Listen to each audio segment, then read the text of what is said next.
کیونکہ ایبورشن کے بارے میں جو کیتھولک عقیدہ رکھنے والے ہیں وہ اسقاط حمل کو قانونی طور پر اجازت دینے کے حامی نہیں ہیں. اور اگر آپ ریاست فلوریڈا کو دیکھیں جہاں پہ بہت زیادہ لاطینی امریکی ووٹر ہیں، وہاں اسقاط حمل پر بھی ایک ریفرنڈم تھا اور اس ریفرنڈم میں بھی اتنے ووٹ نہیں ملے اسقاط حمل کے حمایت میں کو قانونی حیثیت دینے کی حمایت میں جتنی بعض اور ریاستوں پر ملے. تو ان تمام چیزوں سے ثابت یہی ہوتا ہے کہ ٹرمپ نے بڑی کامیابی سے ایک کولیشن بنا لی جس میں مذہبی متشدد سوچ رکھنے والے بھی تھے، نسلی سوچ رکھنے والے بھی تھے، اور خواتین کے بارے میں یہ سمجھنے والے بھی تھے کہ عورت کا مقام یہ نہیں ہے کہ اس کو ملک کا صدر بنا دیا جائے. یاد رہے کہ جمہوری ملکوں میں امریکہ ایسا ملک ہے جس نے عورتوں کو ووٹ کا حق بھی بہت سارے ملکوں کے بعد دیا تھا. جی، اور دیکھیں بڑا اسٹرانگ سٹانس لیا تھا ٹرمپ نے، یہاں تک کہنا کہ I want to protect my women, our countries women whether they like it or not. اور ان کے اوپر بڑے سخت الزامات لگتے رہے خواتین سے متعلق ریمارکس پہ، لیکن اس کے باوجود دیٹ ڈیڈنٹ ورک جو ان کے اوپوننٹس ان کے خلاف یوز کر رہے تھے. آپ کو سر کیا لگتا ہے کہ یہ دور ان کا پچھلے دور سے مختلف ہوگا؟ کیونکہ وکٹری اسپیچ میں تو وہ زخموں پر مرہم رکھنے کی بات کر رہے ہیں، لیکن ساتھ ہی جو ہے وہ بہت سخت سٹانس لے رہے ہیں بارڈرز کے معاملے کے اوپر، یہاں تک کہہ رہے ہیں کہ تارکین وطن کو زبردستی ڈیپورٹ کیا جائے گا. تو آپ کو لگتا ہے کہ یہ پچھلے دور سے مختلف ہوگا، مختلف ٹرمپ ہوں گے یا نہیں، اسی کی کنٹینیوٹی ہوگی اور زیادہ ہارش سٹانس ہوگا ان کا؟ دور تو مختلف ہو سکتا ہے لیکن ٹرمپ کا بدلنا تو مشکل ہے. دیکھیں 70 سال سے زیادہ عمر میں کون آدمی اپنی سوچ، طریقہ، اپنی زندگی بدل سکتا ہے؟ یہی ان کی تمام زندگی رہی ہے، اس طرح سے بات کرنے کی ان کو عادت رہی ہے، تو وہ بدلیں گے تو نہیں. اور پھر جو ان کی شخصیت کا یہ ایک سیمابیت ہے، سیمابی کیفیت ہے، مرکوریل پرسنالٹی ہے ان کی، گھڑی میں تولا گھڑی میں ماشا، غصہ جلدی آ جانا، کسی کے کو پش کر دینا، سامنے سے ہٹا دینا، فوراً تبدیلی کر دینا. پچھلی بار آپ کو یاد ہوگا انہوں نے نیشنل سیکورٹی ایڈوائزر کئی بار بدلا، چیف آف سٹاف کئی بار بدلا، اور سیکرٹری آف اسٹیٹ بدلا. تو وہ مزاج ان کا وہی رہے گا. سب سے بڑی بات یہ ہے کہ وہ جو قواعد ہیں اور طریقہ کار ہے اس پر عمل کرنے کے زیادہ قائل نہیں ہیں. وہ شارٹ کٹ کے ذریعے سے مسئلے کو حل کرنے کے قائل ہیں اور سمجھتے ہیں کہ بس میں نے کہہ دیا تو ہو جانا چاہیے. تو اس لیے اس سے ایک تو یہ ہے بات کہ بہت بڑی تبدیلی بھی نہیں آ جائے گی. مطلب 4 سال انہوں نے صدارت کر لی تو کون سے انہوں نے کوئی دنیا بدل دی یا امریکہ بدل دیا. تو اس لیے وہ لوگ جو پریشان ہو رہے ہیں کہ امریکہ میں کوئی بہت بڑی تبدیلیاں آ جائیں گی، اتنا آسان نہیں ہوگا. مثلا ڈپورٹیشن ہے، وہ کہیں گے ڈپورٹیشن کرو گا، عدالتیں اگر روک دیں گی تو کیا کر لیں گے. انہوں نے پچھلی بار مسلم بین کہا تھا، آپ کو یاد ہے، لیکن مسلمانوں پہ پوری طرح بین تو نہیں لگا سکے. بات یہ کہ یہ وہ باتیں ہیں جو لوگوں کے اندر کے جذبات باہر لے آتی ہیں. یہ جو مغربی معاشرے ہیں ان میں بعض اوقات پردے سے رہتے ہیں. مثلا کوئی کھل کے یہ نہیں کہتا کہ جی جو ہمارے علاوہ جو دوسرے ہیں وہ اتنے قابل نہیں ہیں جتنے ہمیں. لیکن جب ایسا ایک لیڈر آتا ہے تو ان کے اندر کا جذبہ باہر نکل کے آ جاتا ہے.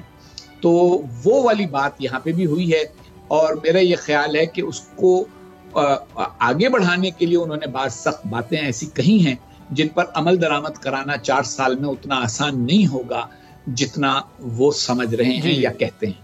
چاہے وہ اکانومی ہو، چاہے وہ امیگریشن ہو، یا جو اور پالیسیز بھی ہیں، کیونکہ بظاہر وہاں انسٹیٹیوشنز بہت اسٹرانگ ہیں، ایک ریزسٹنس بھی آئے گی، اور اکانومی تو ایک ویسے بھی بہت بڑا چیلنج ہے. سر مجھے بتائیں کیا رشیا کے لیے کوئی اچھی خبر ہے ٹرمپ کا آنا، جو رشیا یوکرین کا مسئلہ بھی؟ جی، ٹرمپ کے لیے، رشیا کے لیے ٹرمپ کا آنا تو ایک اچھی خبر ہے، کیونکہ ٹرمپ کا موقف یہ ہے کہ رشیا سے ہمیں جھگڑنے کی کیا ضرورت ہے، اور وہ یورپ کے تحفظ کو امریکہ کی ذمہ داری نہیں سمجھتے، جبکہ باقی ہر امریکی صدر یہ سمجھتا رہا ہے کہ یورپ کو محفوظ رکھنا امریکہ کا فرض ہے، تاکہ اس کی وجہ سے وہ جو تہذیب ہے، سویلائزیشن ہے یورپین، جس کا امریکہ حصہ ہے، وہ محفوظ رہ سکے. تو مثلا یوکرین کی جنگ کے بارے میں ان کی رائے یہ ہے کہ ہم امداد وہاں نہ دیں. وہ بدل بھی سکتے ہیں، لیکن ابھی تک ان کا یہی لگتا ہے موقف. اور وہ پھر امریکہ کی جو انٹیلیجنس ادارے ہیں ان پر بہت زیادہ اعتماد نہیں کرتے، امریکہ کی فوجی قیادت پر بہت زیادہ اعتماد نہیں کرتے.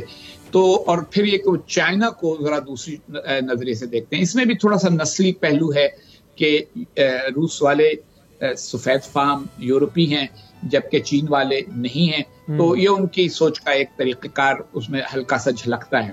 لیکن اس میں بھی ان کے سامنے بڑی مشکلات ہوں گی. سارا کچھ کرنا ممکن نہیں ہوگا کہ وہ کل اچانک کہیں کہ اچھا بھائی ہم نے سب کچھ بھلا دیا, اب روس ہمارا کل سے دوست ہے. ان کو بہت سارے فیصلے کرنے ہوں گے جو آسان نہیں ہوں گے. سر یہ بتائیے گا, یہ جو پاکستان میں پی ٹی آئی کے کچھ لوگوں کی طرف سے بات چلتی رہی اور ایک اوور آل بھی آپ دیکھیں تو مطلب ظاہر ہے ان کے رہنما تو اب منع کر رہے ہیں, انکار کر رہے ہیں کہ نہیں ہمیں تو کوئی امید توقعات نہیں تھی, ہم تو اپنے ہی نظام اپنے ہی اداروں سے توقعات رکھتے ہیں. لیکن جو ڈیجیٹل میڈیا پہ انہوں نے جس طرح کا ایک امپریشن کریٹ کیا یا بات کی, وہ جو خوشیاں منا رہے تھے یہ ان کی خوشیاں رنگ لائی ہیں یا کوئی فرق آپ کے نزدیک نہیں پڑے گا, پاکستان کی سیاست پہ کوئی امپیکٹ نہیں ہوگا کیونکہ وہ اسٹیٹ کے لیول پر ہی تعلق ہوگا جو بھی کچھ ہوگا اگر, کیونکہ وہ اوور آل وہ بھی اس وقت کوئی خاص بہتر نہیں ہے. دیکھیں خوش فہمی کسی کی اگر ہو تو اس کو فوراً ان کا دل نہیں توڑنا چاہیے. کچھ دنوں میں ان کو پتہ چل جائے گا کہ کیا ان خوش فہمیوں کی بنیاد پہ خوشیاں انہیں منانی چاہیے تھی یا نہیں. ٹرمپ ایک ٹرانزیکشنل آدمی ہے, وہ کچھ لو کچھ دو پر یقین رکھتے ہیں. تو عمران خان صاحب جو یہ کہتے ہیں کہ ہم تو امریکہ کو کچھ نہیں دینے والے ہیں یا ہم تو ایبسولوٹلی ناٹ والے ہیں, تو ان کے لیے وہ کچھ کیوں کریں گے یہ مجھے منطق نہیں سمجھ میں آتی. یہ صرف ایک یوٹیوبرز کا کلچر پیدا ہو گیا ہے, سوشل میڈیا کا کلچر ہے, اس میں روز ایک بات کرنی ہوتی ہے, تو اس لیے کچھ لوگوں نے یہ شوشہ چھوڑ دیا کہ پہلے کہتے تھے کہ یہ تبدیلی آئے گی تو پھر وہ چھوٹ جائیں گے, عمران خان صاحب یہ ہو جائے گا. یہ قبول کرنا ان کے لیے آسان نہیں ہے کہ جو ملک کی اندرونی سیاست ہے وہ بڑی مشکل ہو گئی ہے ان کے لیے. الیکشن میں کامیابی ان کے لیے ایک امکان تھا, لیکن وہ چاہے دھاندلی کے ذریعے ہوئی یا جیسے بھی ہوئی, وہ اس راستے سے ان کو روک دیا گیا. احتجاج کا راستہ اب تک کامیاب نہیں ہوا, تو اب انہوں نے ایک تیسری امید باندھ لی ہے.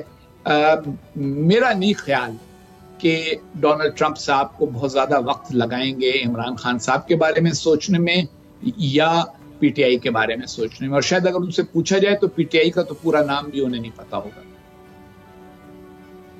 اچھا سر, مجھے یہ بتائیں کہ جو گیٹ کیپرز ہیں امریکن سسٹم کے, امریکن ڈیموکریسی کی نارمز اور کریڈنشلز تو ظاہر ہے وہ ڈیبیٹیبل ہو چکے ہیں. اب ایک یہ پاپولسٹ بھی ہیں ٹرمپ جو ہیں, یہ سارے نظام کو بائی پاس کر کے پہلے 2016 میں اور اب دوبارہ ایک شکست کے بعد دوبارہ 2024 میں جو بن گئے ہیں, تو ہم کیا تصور کریں کہ جو امریکن سسٹم ہے, گیٹ کیپرز ہیں جو روکتے ہیں کسی ایسی پرسنالٹی کو اوپر آنے سے کہ جو ان کی ایک ہسٹری ہے یا ان کی نارمز ہیں یا ان کا سسٹم ہے اس کو وہ اوور نائٹ جو ہے وہ چینج نہ کرے, کیا وہ بائی پاس ہو گئے ہیں اور اب کیا یہ ٹرمپ ایرا ہوگا, نئے رولز آف دا گیم اور بزنس سٹارٹ ہوگا؟ پہلے تو آپ کی یہ غلط فہمی ہے کہ امریکہ میں اس طرح کے گیٹ کیپرز ہوتے ہیں جس طرح ہمارے جیسے ملکوں میں ہوتے ہیں. ایسا نہیں ہوتا. وہاں انتخاب کا نتیجہ نہیں بدلا جا سکتا. وہاں جب صدر منتخب ہو گیا, اس نے سپریم کورٹ کے جج نامزد کر دیے, تو پھر ان سپریم کورٹ کے ججوں کے فیصلوں سے ادھر ادھر ہونے کا کوئی راستہ نہیں ہوتا. وہاں اختیارات جو ہیں وہ آئین کے مطابق بڑے واضح ہیں, اور الیکشنز کے نتائج جو ہیں ان کا اثر ہوتا ہے پالیسی کے اوپر. اگر آپ کا یہ کہنا ہے کہ امریکہ کی نارمز بدلی ہیں تو وہ ایک الگ بات ہے. وہ نارمز معاشرے میں بدلی ہیں. بہت ساری باتیں پہلے لوگ پسند نہیں کرتے تھے, اب قبول کرنے کو تیار ہو گئے ہیں. بہت سارا لہجہ, زبان, اس کی اہمیت ہوا کرتی تھی, لوگ اب وہ شاید قبول کر رہے ہیں, اور یہ ایک کیفیت ہے جس سے ملک گزر رہا ہے, اور اس کا نتیجہ پھر کسی اور انتخاب کی شکل میں آئے گا. امریکہ میں اس سے پہلے بھی اس قسم کی چیزیں ہوتی رہی ہیں. 19ویں صدی میں اینڈریو جیکسن تھے, وہ بھی اس زمانے کے ڈونلڈ ٹرمپ ہی تھے. وہ منتخب ہو گئے, 2 دفعہ منتخب ہوئے, انہوں نے 8 سال صدارت کی, لیکن اس کے بعد پھر دوبارہ وہی نظام ایک دوبارہ پیدا ہونا شروع ہوا کہ نہیں, ہمیں سب کو ایک دوسرے سے مل جل کے چلنا چاہیے, تمیز کے ساتھ بات کرنی چاہیے. تو جب معاشرے میں بے چینی ہوتی ہے تو وہ کسی نہ کسی شکل میں تو سامنے آتی ہے. یہ وہ ہوا ہے. ایسا کوئی بات نہیں ہے کہ گیٹ کیپرز ناکام ہو گئے. جو امریکہ میں پرانے سسٹم یا ویلیو سسٹم کے حامی ہیں انہوں نے پوری طرح سے مقابلہ کیا, اور شاید آئندہ بھی کرتے رہیں گے.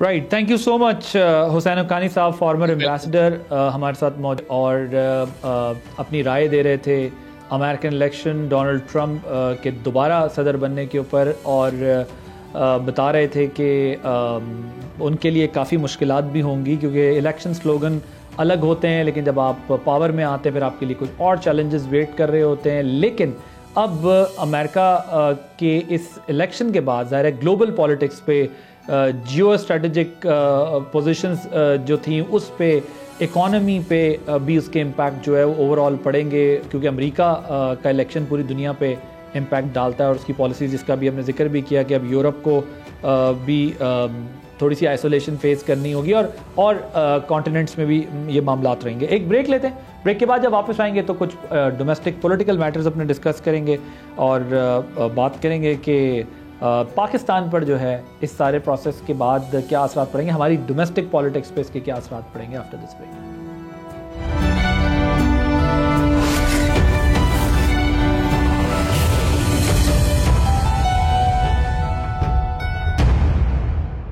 Welcome back. امریکہ میں بڑی تبدیلی آ گئی ہے جس کے اثرات پاکستان سمیت پوری دنیا میں ہوں گے. دوسری طرف پاکستان میں اہم سیاسی اور عدالتی پیش رفت ہوئی ہے.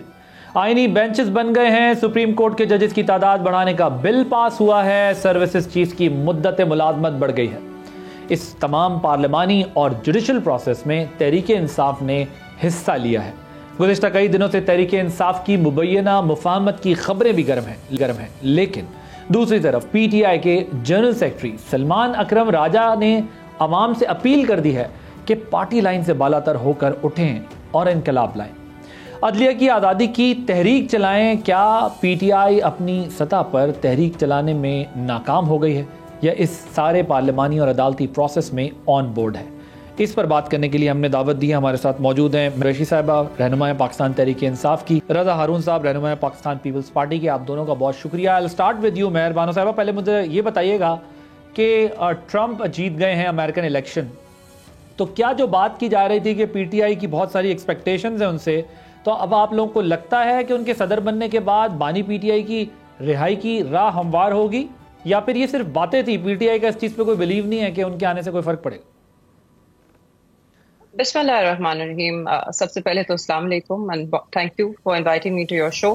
دیکھیے، جو امریکن پریزیڈینشیل الیکشنز ہوئے ہیں، میرے خیال میں obviously پوری دنیا اس کو دلچسپی سے دیکھ رہی ہے، کیونکہ امریکہ ایک ایسا ملک ہے کہ جس کا انفلوئنس دنیا کے ہر ملک پر ہوتا ہے. مگر بیونڈ دیٹ اگر ہم یہ سمجھیں کہ صرف وائٹ ہاؤس پہ اگر شخصیت بدل جائے گی تو اس سے امریکہ کی فارن پالیسی شفٹ آئے گی، ایسے ہوتا نہیں ہے. فارن پالیسی آبجیکٹیوز اور گولز لانگ ٹرم ہوتے ہیں، اس میں بہت سا انپوٹ ہوتا ہے، صرف پریزیڈنٹ اس کو ڈٹرمن نہیں کرتا. تو میرے خیال میں لوگوں کو خوف زیادہ تھا، ہماری ایکسپیکٹیشنز نہیں تھی. ہم ابھی بھی ہماری جتنی بھی امیدیں ہیں وہ اپنے ہی لوگوں سے وابستہ ہیں، اپنے ہی اداروں سے وابستہ ہیں، اپنی ہی جوڈیشری سے وابستہ ہیں. ہم چاہتے ہیں کہ پاکستان میں جو جمہوریت ہے یا جمہوری نظام ہے اور جو عدل اور انصاف کا نظام ہے اسے مضبوط کیا جائے، اسے آزاد کیا جائے، کسی بھی دباؤ سے آزاد کیا جائے. تو ہماری امیدیں ابھی بھی پاکستان کی عوام سے ہیں اور اسی سسٹم سے ہیں کہ جس کے اندر رہ کے ہم آپریٹ کر رہے ہیں. رائٹ. تو یہ سب رومرز تھی کہ پی ٹی آئی یہ ایکسپیکٹ کر رہی ہے کہ ایسا کچھ ہوگا. آپ نے کہا کہ ہم اپنے اداروں پر ہی جو ہے وہ اعتماد کر کے اور یقین کر کر آگے بڑھنا چاہتے ہیں. رضا ہارون صاحب، مجھے بتائیے گا کیا ٹرمپ کی جیت سے حکومتی کیمپس میں بھی کوئی تشویش ہے؟ مطلب اگر اس کو اس کانٹیکس میں نہ بھی دیکھیں تو اوور آل امریکن ایڈمنسٹریشن کے چینج ہونے سے حکومت کو کوئی چیلنج ہے یا کوئی تشویش ہے؟ ڈیفینیٹلی ہوگا. ایک بڑا ملک ہے، دنیا کی واحد سپر پاور ہے، اور وہاں پہ چونکہ پریزیڈینشل سسٹم میں اور بہت ہی پاورفل پریزیڈنٹ ہوتے ہیں، پالیسی پہ اثر انداز ہوتے ہیں. یقیناً جو پاکستان کے فارن ریلیشنز ہیں یا پالیسی کا جو ان کی انڈرسٹینڈنگ ہوگی اس میں فرق تو آئے گا. اس سے اپنے آپ کو الائن کرنے کے لیے ایک دوبارہ سے ایک نئے سرے سے ایکسرسائز ہوگی اور دوبارہ سے ری الائنمنٹ ہوگی کہ ٹرمپ کی، اب پہلے تو میں دیکھنا ٹرمپ کی کیا پالیسیز ہوگی. ابھی تک انہوں نے ڈومیسٹک ایشوز کے اوپر الیکشن لڑا ہے، اس میں کہ بارڈر کے ایشوز ہیں، امیگریشن کے ایشوز ہیں، مہنگائی کا ایشو ہے. ابھی تک انہوں نے انٹرنیشنل ایشوز کو اس طریقے سے اپنی کیمپین کا ایسا نہیں بتایا کہ جیسے ان کی فارن پالیسیز کا آپ کو پتہ چلتا. آج انہوں نے تھوڑا سا تذکرہ کیا ہے اپنی جو وکٹری اسپیچ کے اندر لیکن یقیناً جس ملک میں سربراہ اور اتنا پاورفل سربراہ چینج ہوگا وہاں تو دیگر صرف پاکستان ہی نہیں، اس خطے کے سارے ممالک بلکہ پورے دنیا کے ممالک وہ سب اب ٹرمپ کی طرف دیکھیں گے اور ایک نئی ری الائنمنٹ ہوگی. ہو سکتا ہے پالیسیاں برقرار رہیں، ہو سکتا ہے فارن پالیسیاں چینج ہو، ایک شفٹ تو ڈیفینیٹلی آئے گا. ہاں کیونکہ ظاہر ہے ٹرمپ صرف ایک پولیٹیشین نہیں ہے، پاپولسٹ بھی ہیں، بڑے پاورفل بھی ہیں، اور جتنا نمبر اس وقت وہ لے کر آئے ہیں ڈیفینیٹلی پوری دنیا کا گلوبل کنسرن بھی ہوگا اور ایک شفٹ بھی ہمیں دکھائی دے گا. جی مہر صاحبہ you wanted to add a point. جی میں صرف کہنا چاہتی ہوں میری نظر میں جو سب سے بڑا آپ کو ایک گلوبل پالیسی شفٹ نظر آئے گا وہ یہ ہے کہ اگر ہم ڈونلڈ ٹرمپ کی پچھلی پریزیڈنسی کو دیکھیں تو he was an anti war president. ان کے دور حکومت میں امریکہ withdrew from wars, pulled out from places, and وہ یقین نہیں رکھتے of sending American troops abroad to fight. تو شاید ہم یہ ضرور دیکھیں گے کہ جو جنگوں میں ملوث ہم نے امریکہ کو دیکھا پچھلے 4 سالوں میں اور اس کے اندر کشیدگی ہم نے دیکھی بڑھتے ہوئے، وہ شاید کم ہوگی اور اس کے یقیناً اثرات ہوں گے گلوبل پالیٹکس کے اوپر، اینڈ میری نظر میں مثبت اثرات ہوں گے. And we should not ignore کہ ٹرمپ صاحب کو جو ہے عرب مسلم vote, that is the vote, the Muslim vote has carried him. I think in کو بھی اس بات کا پتا ہے. تو جہاں تک غازہ اور اسرائیل کا کانفلکٹ ہے، بہت دلچسپ ہوئے گا کہ وہ اب اس ووٹ کو کس طرح رسپونڈ کرتے ہیں. Right, so let's discuss our local domestic politics now. مجھے یہ بتائیے گا مہر صاحبہ کہ قانون سازی کے پروسیس میں پی ٹی آئی نظر آئی، کنسلٹیشن کے پروسیس میں پی ٹی آئی نظر آئی. پی ٹی آئی ہمیں جب سب کچھ ہو گیا تو اب سلمان اکرم راجہ صاحب کی صورت میں یہ بتاتی نظر آ رہی ہے کہ بھئی باہر نکلیں، میسو نمبر میں باہر نکلیں. Not at all. نہیں دیکھیے عباس صاحب، ہم پہلے دن سے کہا ہے ہم نے کہ ہم ایک ذمہ دار اپوزیشن کا کردار ادا کریں گے اور ہم نے کیا.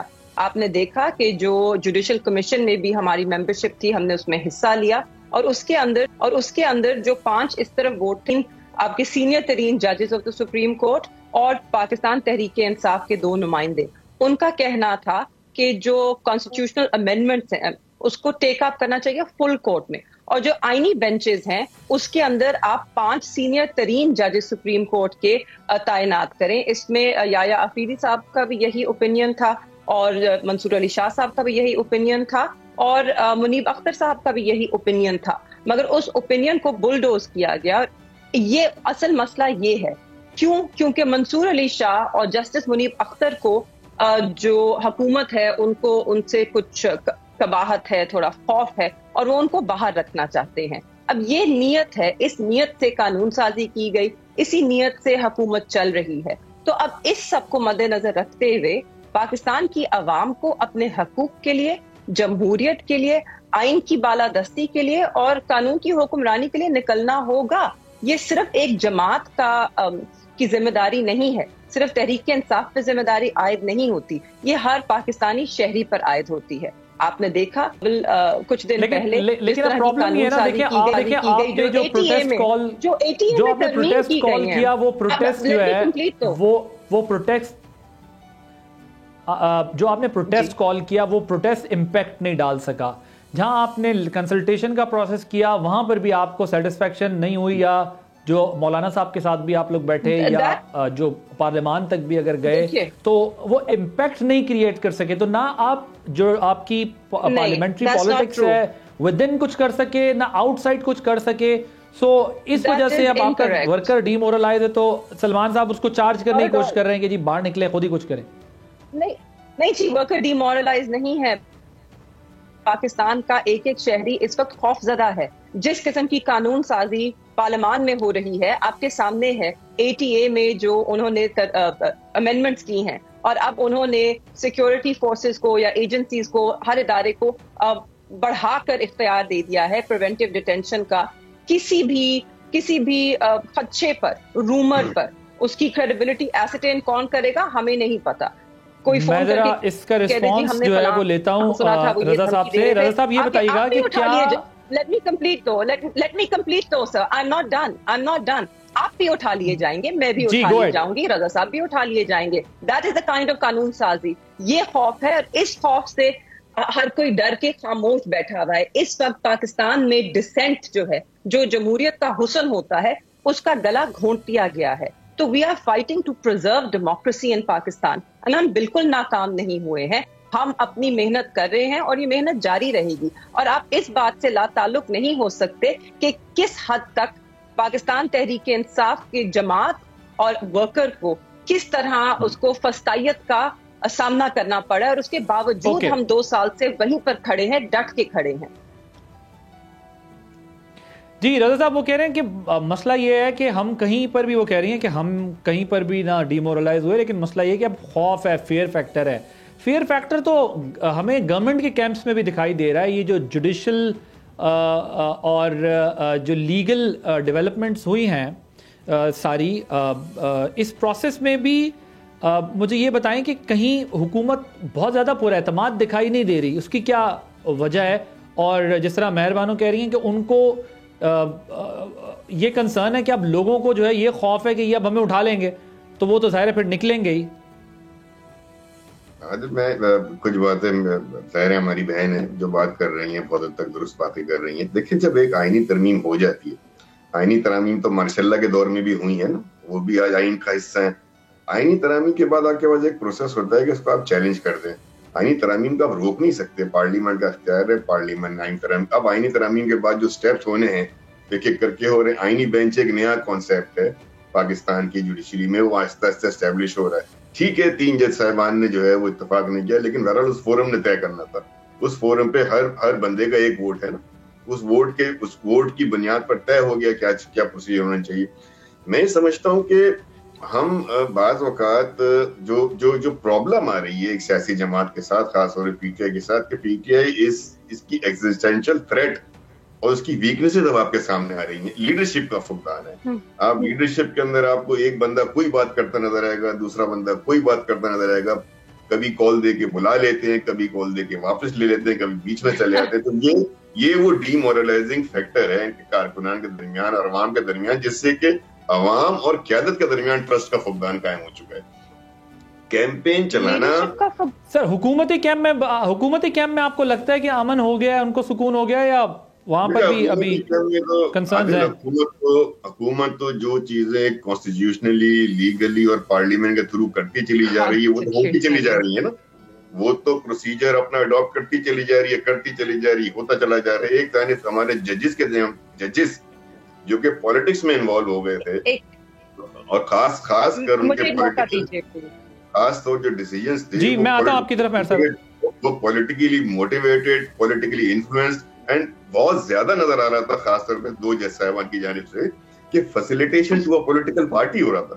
یہ تو ہمارے ایک ڈسینٹنگ جج نے اپنے نوٹ میں لکھ بھی دیا نا ریزرو سیٹ میں، کہ آپ کے فیصلے سے یہ تاثر نہ چلا جائے کہ you are facilitating a political party. اور اسی طریقے سے پارلیمنٹ، جی مہر صاحب یہ آپ میرا بھی سوال لے لیں، پھر ساتھ میں آپ رضا صاحب کی بات کو ظاہر رسپونڈ کرنا چاہ رہی ہیں. کہ ایک بات تو ہے نا کہ جو پی ٹی آئی کی لیڈرشپ جو ڈفرینٹ کیڈرز ہیں، اس سے جو کنفیوز سگنلز جا رہے ہیں، احتجاج کرنا ہے نہیں کرنا، بیٹھنا ہے نہیں کرنا، ایک تو کنفیوژن اس سے. دوسرا مجھے یہ بھی بتائیے گا کہ شاہ محمود قریشی صاحب جو ہیں بہت ظاہر سینئر لیڈر ہیں، اہم عہدے پر ہیں، پارٹی آپ کی ان کے بارے میں اتنی بات نہیں کرتی، صرف خان صاحب کی بات ہوتی ہے. ان کے معاملے میں کیوں پارٹی نے جو ایک خاموشی اختیار کی ہوئی ہے؟ اس پر بھی ذرا کامنٹ کیجئے. مجھے آپ کا سوال سمجھ آ گیا. جی I don't agree with that sentiment، اور میں تو ان کی بیٹی ہوں. سب سے زیادہ اگر محسوس ہو تو مجھے ہی ہو کہ میری جماعت میرے والد اور ان کی قربانی کے ساتھ نہیں کھڑی. بالکل غلط بات ہے. ہماری جماعت بالکل میرے والد کی قربانی کو تسلیم کرتی ہے اور ان کے ساتھ کھڑی ہے، اور ان کے لیے آواز بھی اٹھاتی ہے اور اٹھاتے رہیں گے. جہاں تک لیڈرشپ کے فقدان کی بات ہے، دیکھیے لیڈرشپ کا فقدان نہیں ہے، لیڈرشپ زیر حراست ہے. ہماری ان جو ٹاپ ٹیئر لیڈرشپ ہے ان سب کو تو آپ نے جیلوں میں بند کیا ہوا ہے. اس وقت جو لوگ دے ہیو اسٹیپڈ اپ، جن کا سیاست میں شاید اتنا ایکسپیرینس بھی نہیں تھا، وہ بڑے مشکل وقت میں سامنے آئے ہیں اور ثابت کرنے کے ساتھ آئے ہیں. And everybody is doing the best they can. میرے خیال میں یہ جتنی دوسری جماعتیں ہیں، خاص طور پہ پیپلز پارٹی، یہ بھول گئے وہ دور کہ جب یہ زیر عتاب تھے. نون لیگ بھول گئی وہ دور کہ جب نہ صرف ان کی لیڈرشپ میاں صاحب نہیں, باقی ٹاپ ٹیئر لیڈرشپ بھی سب دبئی بھاگ گئے, کوئی لندن بھاگ گیا, ملک میں کوئی نہیں تھا. آپ ہمیں لیکن مہر صاحب میں آپ کو ایک بات بتاؤں, ویسے ٹھیک ہے آپ کی پارٹی ہے, ویسے آپ کی پارٹی ہے, آپ نے ڈیفینڈ, میں آپ کو بالکل الاؤ کروں گا. میں ایک سوال اور آپ کے سامنے رکھ رہا ہوں, میرا سوال لے لیں. ہاں نہیں میں بالکل آپ کو پورا بھرپور موقع دوں گا. میں یہ کہہ رہا ہوں, ویسے میں کیونکہ شاہ محمود قریشی صاحب کو ہمیں بھی تھوڑا بہت قریب سے دیکھنے کا موقع ملا, جرنلزم میں اتنے سال ہو گئے ہیں, لیکن آنیسٹلی میں نے نہیں دیکھا کہ ٹاک شوز میں یا جلسوں میں یا آپ کی تحریکوں میں کوئی بہت زیادہ شاہ محمود قریشی صاحب کا نام لے رہا ہو یا بات کر رہا ہو. رضا صاحب شاید میری بات کو سیکنڈ بھی کریں گے, میں تو اس کانٹیکس میں بھی کہہ رہا ہوں کیونکہ ہم نے بھی ان کے ساتھ, آپ ہماری بہن بات کر رہے ہیں کیونکہ ہم نے بھی دیکھا ہے کیونکہ وہ بھی جیل برابر کاٹ رہے, لیکن ان کا نام اس طرح دیا. اچھا لیکن مجھے ایک بات بتائیں کہ کیا, میں آتا ہوں آپ کی طرف آتا ہوں, میں آپ کو پورا موقع دوں گا. میں یہ ایک سوال آپ کے سامنے رکھنا چاہتا ہوں کہ مجھے یہ بتائیں کہ جب خان صاحب, جب مجھے لگ رہا ہے آپ کوئی میرے خیال سے آڈیو کا ایشو آ رہا ہے, مجھے یہ بتائیں کہ جب خان صاحب چاہتے ہیں تو اپنا جیل سے پیغام باہر بھجواتے ہیں, احتجاج ہوتے ہیں, دھرنوں کی کال دی جاتی ہے, جب خاموش بیٹھنا چاہتے ہیں تب خاموش بیٹھ جاتے ہیں, اور اسی کو پھر کہا جاتا ہے کہ شاید کوئی ڈیل یا ڈھیل کی شروعات ہو گئی ہے یا کوئی ڈسکشن ہو رہی ہے یا کچھ اس طرح. سو اگر وہ چاہتے ہیں تو اپنا میسج باہر کمیونیکیٹ کر دیتے ہیں. اور میں قریشی صاحب کے بارے میں اپنی ذاتی رائے کا بھی اظہار کر رہا ہوں کہ قریشی صاحب کے لیے پارٹی آپ کی اس طرح آواز نہیں اٹھاتی. بالکل جی, جلسوں میں ان کی بات کی جاتی ہے, جتنے ہمارے پینافلیکس بنے ہیں جلسوں کے لیے اس پہ ان کی نمایاں تصویر نمایاں ہوتی ہے. دیکھیے اس وقت اگر پیپلز پارٹی یا کوئی اور جماعت میرے والد کے ساتھ ہمدردی جھوٹی کرنا چاہ رہی ہے تو وہ ہمدردی ان کی کہاں تھی کہ جب انہیں غیر قانونی طور پر حراست میں رکھا گیا, جب انہیں ری اریسٹ کیا گیا, جب انہیں دھکے دیے گئے, جب ایک جھوٹے کیس میں ان کو, ابھی بھی جھوٹے کیسز میں ایف آئی آر ہیں, اس پہ یہ آواز اٹھائے نا. جمہوری لوگ ہیں نا, کہ جھوٹا ڈھونگ نہ رچائیں ہمدردی کا. ہماری جماعت ہمارے ساتھ مخلص ہے. اچھا مجھے ذرا کوئکلی بتا دیں کہ جب خان صاحب چاہتے ہیں تو میسج باہر آتا ہے, جب نہیں چاہتے نہیں آتا, because we are running out of time. مجھے بتائیں خان صاحب جب چاہتے ہیں میسج باہر آ جاتا ہے, جب نہیں چاہتے نہیں آتا. ٹرو, جب لوگ چاہتے ہیں تو خان صاحب کو ان کی جماعت سے ایکسیس ملتا ہے. آپ نے دیکھا ہوگا پچھلے 10 ہفتے سے پولیٹیکل لیڈرشپ جو ہے وہ ان تک ان کو رسائی حاصل نہیں ملی ہے. صرف ہمارے وکلا ہیں جو جا سکتے ہیں, اور اکثر ان کو بھی نہیں جانے دیا جاتا. تو جب کوئی اندر جاتا ہے پیغام آتا ہے. 1 minute concluding remarks, I have to conclude the show. میں بس زیادہ بات نہیں کروں. شاہ محمود قریشی صاحب بہت ہی پائے کے سیاستدان ہیں, اور خان صاحب کو ان پہ ٹرسٹ بالکل بھی نہیں ہے. لیڈرشپ کا ایشو تھا, ہم سب کو معلوم ہے کیا ہوا. اس کے بعد پھر ٹرسٹ ختم ہو چکا ہے, اور اس ٹرسٹ کے میں بیچ میں بولنے کا عادی نہیں ہوں بیبی. جو خان صاحب کا ٹرسٹ, خان صاحب کا جو ٹرسٹ ہے اور پارٹی کا جو ٹرسٹ ہے شاہ محمود صاحب پہ, وہ بالکل ختم ہو چکا ہے. اس کی ابھی تازہ مثال آپ نے دیکھی نا کہ ان کے صاحبزادے پہ کیسا گھٹیا الزام لگا ہے, کیسا گھٹیا الزام لگا ہے. یہ بھی نہیں سوچا کہ ہمارے وائس چیئرمین کا, سینئر وائس چیئرمین کا بیٹا ہے. مطلب ان کو اندازہ نہیں ہے کہ ہارون صاحب کی پوزیشن پارٹی میں مشکوک ہو چکی ہے. جگہ نہیں ہے ہارون صاحب, آپ کی جگہ نہیں ہے ہمارے پارٹی کے انٹرنل افیئرز میں. آپ کوئی کامنٹ دیں. بالکل کر سکتے ہیں, کوئی ٹائم نہیں ہے. I have no space or time for your fake. Thank you so much. میں معذرت چاہتا ہوں, وقت ختم ہو گیا پروگرام کا. مہر بانو قریشی صاحب آپ کا بہت شکریہ, رضا ہارون صاحب شکریہ. اور ناظرین آپ نے پروگرام دیکھا, وقت کی کمی, مزید اپنی کوئی رائے کا اظہار کرنے سے قاصر ہوں. عادل عباس کو اجازت دیجیے. اللہ حافظ.